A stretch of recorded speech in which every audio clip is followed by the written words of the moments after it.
नमस्कार दोस्तों, मैं अतुल द्विवेदी स्वागत करता हूं आप सभी का सटीक नेटवर्क।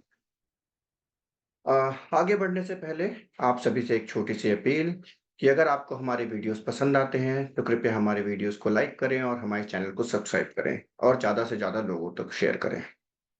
अब बात आज के मुद्दे की। आज का मुद्दा जुड़ा हुआ है, पेपर लीक से जुड़ा हुआ है। पेपर लीक एक ऐसी समस्या है, जो हमारे देश में दिन-ब-दिन बढ़ती ही चली जा रही है। अगर हम बात करें अभी अभी इसी साल जो मेजर पेपर लीक हुए हैं, उनमें सबसे बड़ी बात है यूपी में कांस्टेबल भर्ती में जो पेपर लीक हुआ। उसके बाद अभी नीट यूजी में भी पेपर लीक हुआ। उसका स्केल क्या था? अभी सुप्रीम कोर्ट में वो अभी केस चल रहा है, तो हम उसके बारे में ज़्यादा कमेंट नहीं कर सकते। लेकिन उसमें भी बड़े स्केल पे पेपर लीक होने का संदेह सुप्रीम कोर्ट ने भी जताया है और एनटीए जो नेशनल टेस्टिंग अथॉरिटी है, उससे उसकी डिटेल्स माँगी गई हैं और कहा गया है कि आप इसके रिज़ल्ट्स पब्लिश करें सेंटर वाइज़। तो ये एक ऐसा मुद्दा है जो कि इस समय देश के हर एक व्यक्ति से जुड़ा हुआ है, क्योंकि हम सबके बच्चे, हमारे छोटे भाई-बहन, हमारे हो सकता है छोटे किसी और बड़ों के बच्चे और हमारे साथी, मित्र जितने भी हैं, वो सब इससे जो है तो इम्पैक्ट होते हैं। ध्यान देने वाली बात ये है कि एक तो भर्तियाँ आती हैं, 3 साल, 4 साल, 5 साल, इतने ऐसे भर्तियाँ आती हैं। भर्तियों की जो प्रोसेस है, वो 1.5 साल, 2 साल चलती चली जाती है। एमपीपीएससी में लोगों का कहते हैं कि 2021 की जो भर्ती हो रही थी, उसका रिज़ल्ट 2022-23 तक चलती जा रही है। इस तरीके की बहुत सारी चीज़ें हैं, जो चलती चली जाती हैं। बच्चे प्रिपेयर करते हैं एग्ज़ाम्स के लिए, 4-4, 5-5 साल देते हैं उसके लिए और उसके बाद जो है, पेपर लीक हो जाता है। पेपर लीक हो जाता है और बच्चों का कॉन्फिडेंस टूट जाता है। अब मैं आपको कुछ जो अभी रिसेंट के टाइम में जो पेपर लीक हुए, तो बताता हूँ। सेंट्रल गवर्नमेंट का जो एग्ज़ाम ऑर्डिनेंस 2018 था, उसमें माफ़ कीजिएगा, सबसे पहले जो नोटेबल जो अभी पेपर लीक इंसिडेंट्स हैं जो इंडिया में हुए हैं, उनमें था Uttar Pradesh UP police constable exam leak 2024, UP TET exam leak 2021, UP police recruitment exam leak 2018, REET exam leak 2021 Rajasthan, Rajasthan police constable exam leak 2018, केंद्र सरकार से भी बहुत सारे हैं। सीबीएसई क्लास 10 12th के एग्ज़ाम लीक 2018, एसएससी सीजीएल का paper leak 2018, NEET paper leak 2017 भी कहा जाता है, जहाँ पर व्हाट्सएप में क्वेश्चन पेपर्स की फ़ोटो शेयर करने की घटना सामने आई थी। बिहार में 10th board exam 2022, Karnataka PUC 2 chemistry paper leak 2016, recent के जो लीक हैं उनमें से Haryana CET exam leak 2023, Maharashtra SSC exams leak 2023। अब इसके बाद सरकार ने कई सारे जो है तो नियम कानून भी बनाए। ठीक है। सेंट्रल गवर्नमेंट ने एग्ज़ाम ऑर्डिनेंस 2018 बनाया, जिससे introduce following the CBSE exam leaks. इसके बाद कई सारे प्रोविज़न्स डाले गए, जैसे इम्प्रिज़नमेंट 3 साल तक के लिए अगर कोई इसमें गिल्टी पाया जाता है और फाइन्स लगाए गए और इन्वेस्टिगेटिंग पावर जो है तो दी गई ऑफिसर्स को, जिससे कि इन्वेस्टिगेशन और तरीके से की जाए। फिर इंफॉर्मेशन टेक्नोलॉजी एक्ट 2000 है, जिसमें से साइबर क्राइम, हैकिंग और unauthorised access to exam system, ये सारी चीज़ें जो उसके अंतर्गत आती हैं। उसके बाद prevention of unfair means in exam act, मतलब किसी भी तरीके की लीगल चुटका, पर्ची-वर्ची ये सब चीज़ें या फ़ोन या किसी भी तरीके के इलेक्ट्रॉनिक डिवाइसेस जो नॉट परमिसिबल हैं, उन सब के इस्तेमाल पे रोक। उसके बाद स्टेट गवर्नमेंट जो है Uttar Pradesh public examination prevention of unfair means act 1998 है। फिर राजस्थान पब्लिक एग्जामिनेशन का prevention of unfair means act 1992 है। Maharashtra prevention of malpractices at university board and other specified exams act 1982 है। इसके बाद कई सारे कानूनी बदलावों से क्या फ़ायदा हो रहा है? क्या जितने लोग हैं, जो नेक्सस है, ये पॉलिटिकल नेक्सस है। आप देखिए, कर्नाटका कांग्रेस की सरकार है, ये उत्तर प्रदेश बीजेपी की सरकार है, केंद्र में बीजेपी की सरकार है, राजस्थान में अभी अशोक गहलोत जी की सरकार थी दिसंबर तक। तो कोई पार्टी, कोई भी पार्टी, कोई भी स्टेट इससे छूता नहीं है। बिहार जहाँ पर गठबंधन की सरकार है, कांग्रेस की सरकार हो, महाराष्ट्र की सरकार हो, भारतीय जनता पार्टी की सरकार हो, गठबंधन की सरकार हो, हर जगह ये पेपर लीक माफिया फैला हुआ है। ये पेपर लीक हो कैसे रहा है? आखिर कौन लोग हैं जो इस पेपर लीक को कराते हैं? क्यों हम उन लोगों तक नहीं पहुंच पाते हैं जो इस पेपर लीक को कराते हैं या इसके सरगना हैं? छोटे-छोटे लोगों को हम गिरफ्तार कर लेते हैं जो इसमें जिन्होंने पेपर जिनके पास पेपर मिल गया, एक एक सीरीज़ सेट करी और उसके बाद पेपर लीक हो जाता है। लेकिन इस तरीके का जो नेक्सस बना हुआ है, बिना पॉलिटिकल हस्तक्षेप के, बिना किसी पॉलिटिशियन की इन्वॉल्वमेंट के इस तरीके के पेपर लीक हो पाना बहुत ही कठिन है।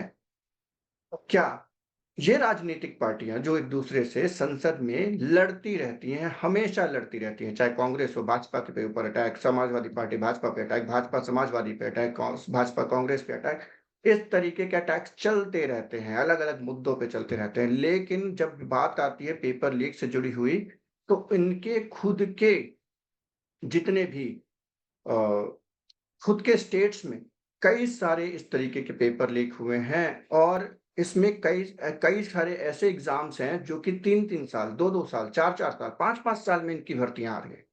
बेचारे बच्चों के पास नौकरी नहीं है, जॉब एक बहुत बड़ी समस्या बनी हुई है। उसके बाद बच्चे जो है तो कॉम्पिटिटिव एग्जाम्स की तैयारी करते हैं। नीट इस देश का सबसे ज़्यादा इम्पोर्टेंट एग्जाम माना जाता है क्योंकि उससे मेडिकल एंट्रेंस एग्जाम की तरह देखा जाता है। अभी आपको याद होगा कि नीट पीजी की परीक्षा जो है तो पोस्टपोन कर दी गई। उधर नेट की परीक्षा जो है तो पोस्टपोन कर दी गई। मतलब क्या हो रहा है? क्या हो रहा है?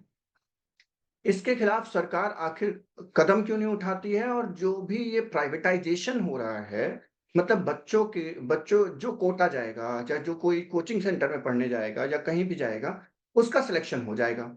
इस तरीके के एग्जाम पैटर्न को चेंज करने की बहुत आवश्यकता है। और हमारा तो ये भी कहना है कि हमें ये जो बड़े-बड़े कोचिंग इंस्टीट्यूट्स हैं, उनकी भी जाँच करनी चाहिए कि उनके यहाँ से जब इतने सिलेक्शन हो रहे हैं, तो वो किस बेसिस पे हो रहे हैं? क्या पेपर लीक माफिया के साथ उनका भी कोई कनेक्शन है? हमें इस बात को भी ध्यान रखना चाहिए। हमें इस बात का भी ध्यान रखना चाहिए कि ये पेपर लीक जो है सिर्फ़ और सिर्फ़ एक छोटी-मोटी घटनाएँ नहीं, छोटे-मोटे क्राइम नहीं हैं। इससे पूरी की पूरी एक जनरेशन इफ़ेक्ट होती है। 24 लाख छात्रों ने नीट दिया था। करीब 50 लाख के आसपास लोगों ने 5 या 50 लाख के आसपास लोगों ने यूपी में कांस्टेबल भर्ती में अपना एप्लीकेशन डाला था। इसी तरीके का जो रिकॉर्ड है रीट जो हुआ था और राजस्थान पुलिस भर्ती कांस्टेबल लीग जो हुआ था, उसमें भी इसी तरीके के न लोग जो है तो भर्ती में जाते हैं। लोग दौड़ते हैं, अपनी तैयारियां करते हैं, एग्जाम की तैयारी करते हैं, रिटर्न की तैयारी करते हैं, दौड़ते हैं, सुबह सुबह दौड़ते हुए आपको बच्चे मिल जाएंगे इन सब के लिए।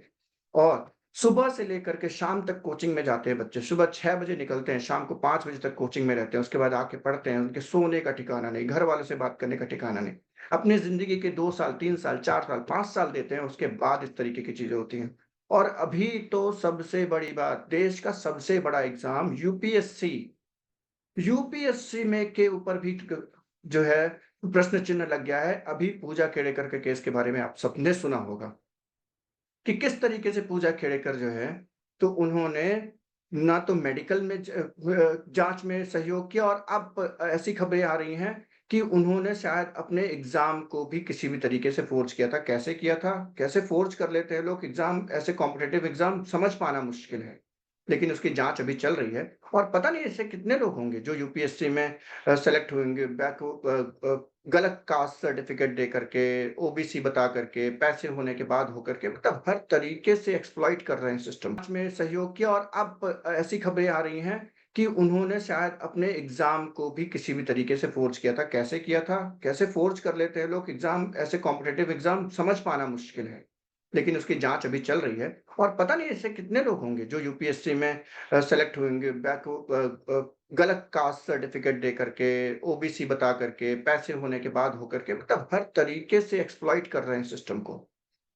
अगर यूपीएससी जैसा सिस्टम, अगर नीट जैसा सिस्टम, पुलिस भर्ती से जुड़ा हुआ सिस्टम, अगर इसको भी ठीक नहीं कर पा रही सरकार, तो हम मुझे लगता है कि सरकार को इस बारे में एक व्हाइट पेपर लेके आना चाहिए कि आखिर सरकार ने इस पे क्या-क्या स्टेप्स लिए, कौन-कौन से लोग गिरफ्तार हुए और आखिरकार किसकी ज़िम्मेदारी तय की गई। सिर्फ़ छोटे-मोटे कर्मचारी, छोटे-मोटे टुटपुंजिये किसी कॉलेज का कोई व्यक्ति या किसी कॉलेज का प्रिंसिपल या कोई टीचर या कोई छोटा-मोटा ब्रोकर, ऐसे लोगों के ऊपर हाथ डाल के आपको फ़ायदा नहीं मिलेगा। आपको फ़ायदा मिलेगा जब आप बड़ी मछली को पकड़ेंगे, जब आप व्हेल को पकड़ेंगे, जब उस शार्क को पकड़ेंगे, जो इस पूरे मसले को चलाती है। और हो ही नहीं सकता है कि बिना किसी राजनीतिक हस्तक्षेप के इस तरीके के जो रैकेट है वो चल पाएँ। हमारी सरकार से एक बहुत बड़ी गुज़ारिश है कि जितनी भी भर्ती घोटाले हुए हैं, उन सबको एक फ़ास्ट ट्रैक कोर्ट में डाल करके और सीबीआई से उसकी जाँच करा करके और वो जाँच जल्द से जल्द कंप्लीट करके, जो रिपोर्ट है वो पब्लिक डोमेन में डालनी चाहिए जिससे हमें पता चले कि आखिर उसके पीछे रिस्पॉन्सिबल कौन है। छोटे-मोटे लोग नहीं, इसमें किसी राजनीतिक व्यक्ति के जुड़े हुए बिना एक व्यक्ति नहीं, अक्रॉस पार्टी, समाजवादी पार्टी हो, जेडीयू, आरजेडी हो, बीएसपी हो, बीजेपी हो, कोई भी पार्टी इससे अछूती नहीं है। सबकी सरकारों में पेपर लीक हुए और सबकी सरकारों में जब पेपर लीक हो रहे हैं तो मसला नेक्सस का है। मतलब ये सब आपस में मिले हुए हैं। इस बात को आप ध्यान में रखिए और इसके खिलाफ जो है तो हम चाहते हैं कि सरकार सख्त से सख्त कदम उठाए और जितने भी लोग इसके लिए ज़िम्मेदार हों, बड़े लोग भी इसमें जो ज़िम्मेदार हो जिससे कि एक सबक मिले और इस तरीके के जो लीक्स हैं, उनको हम खत्म कर सकें। कम से कम कर सकें। मतलब पूरे देश में अगर 7 साल में 70 पेपर लीक हो जाते हैं, 10 से 70 से ज़्यादा पेपर पिछले 10 सालों में लीक हुए हैं और ये बहुत ही शर्म की बात है कि आज हम अपने आप को आईटी इंफ्रास्ट्रक्चर में one of the finest countries में मानते हैं। हमारी कंट्री आईटी रिसोर्सेज़ प्रोवाइड करने में नंबर 1 कंट्री है। उसके बाद भी हम अपना टेक्नोलॉजी सिस्टम इतना नहीं बना पाए कि आज हम किसी भी तरीके के इस तरीके के लीक्स को रोक सकें। सरकार से हमारी माँग है कि कृपया फास्ट ट्रैक कोर्ट बना करके बड़े लोगों को, जो भी इससे जुड़े हुए लोग हैं, बड़ा, छोटा, छोटा-मोटा कोई फ़र्क नहीं पड़ता है, उसको जेल में डालें और रिपोर्ट को पब्लिक डोमेन में डालें। अगर आपको हमारी ये मुहिम पसंद आ रही है, तो कृपया इसे ज़्यादा से ज़्यादा लोगों तक शेयर करें। धन्यवाद।